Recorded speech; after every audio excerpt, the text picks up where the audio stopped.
നവോത്ഥാനം അഥവാ റിനൈസൻസ് എന്ന വാക്കിന് പുനർജന്മം അല്ലെങ്കിൽ പുതിയ ഉണർവ് എന്നാണ് അർത്ഥം.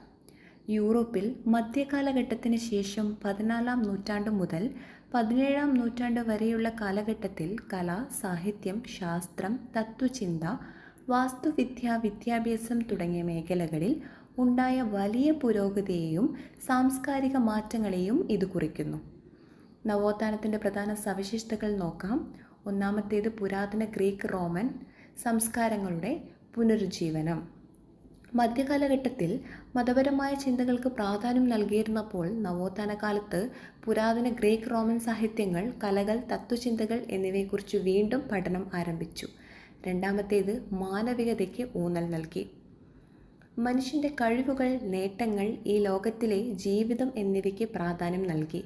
മനുഷ്യൻ പ്രപഞ്ചത്തിൻ്റെ കേന്ദ്രമാണെന്ന ആശയം വളർന്നു.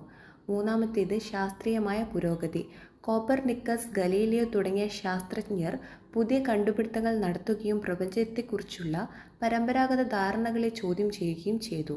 നാലാമത്തേത് കലാപരമായ മികവ്. Leonardo da Vinci, Michelangelo, Raphael തുടങ്ങിയ മഹാന്മാരായ കലാകാരന്മാർ ലോകപ്രശസ്തമായ ചിത്രങ്ങളും ശില്പങ്ങളും നിർമ്മിച്ചു. യാഥാർത്ഥ്യബോധത്തോടെയുള്ള ചിത്രീകരണങ്ങൾക്കും പുതിയ സാങ്കേതിക വിദ്യകൾക്കും പ്രാധാന്യം നൽകി. അഞ്ചാമത്തേത് സാഹിത്യ വളർച്ച. പ്രാദേശിക ഭാഷകളിൽ സാഹിത്യ രചനകൾ വ്യാപകമായി. ഡാൻ്റെ, പെട്രാർക്ക്, ഷേക്സ്പിയർ തുടങ്ങിയവർ ഈ കാലഘട്ടത്തിലെ പ്രമുഖരായ സാഹിത്യകാരന്മാരാണ്. ആറാമത്തേത് പുതിയ ലോകവീക്ഷണം. മതപരമായ കാഴ്ചപ്പാടുകൾക്കപ്പുറം യുക്തിചിന്തയ്ക്കും വ്യക്തിപരമായ സ്വാതന്ത്ര്യത്തിനും ഈ കാലഘട്ടം ഊന്നൽ നൽകി. ഇത് സാമൂഹികവും രാഷ്ട്രീയവുമായ മാറ്റങ്ങൾക്ക് വഴിയൊരുക്കി.